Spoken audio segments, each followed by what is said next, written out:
ممثل وكاتب سوري شكل حالة فنية فريدة على مدار ما يقارب 40 عاماً، قدم فيها أعماله الكوميدية الناقدة والمصورة للواقع العربي ببصمته المخضرمة، محققاً جماهيرية ضخمة.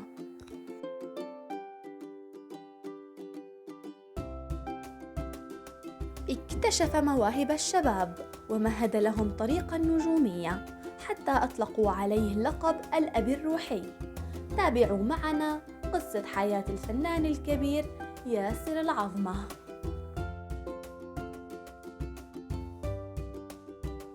وهو فنان عربي سوري من مواليد 1942. تنحدر أصوله لعائلة عظمة الدمشقية العريقة. والده كان قاضياً معروفاً.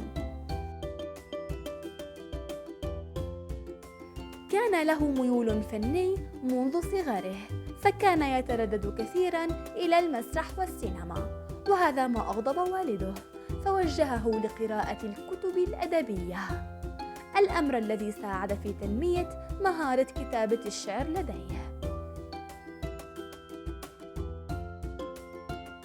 تدرج في مدارس دمشق، ثم التحق بكلية الحقوق، وبعد أن تخرج منها استهواه عالم الشهرة. بدأ مسيرته الفنية عام 1963 وظهر لأول مرة في مسرحية التنين.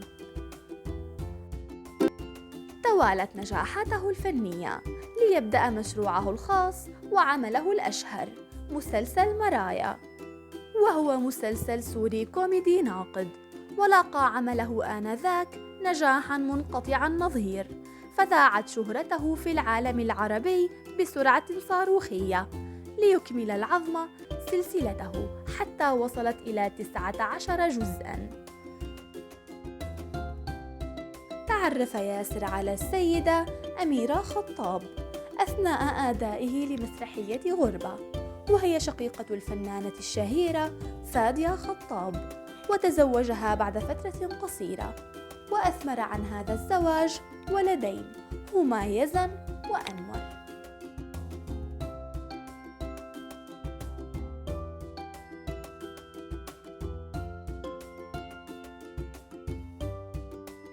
هل أنتم من محبي الفنان ياسر العظمة؟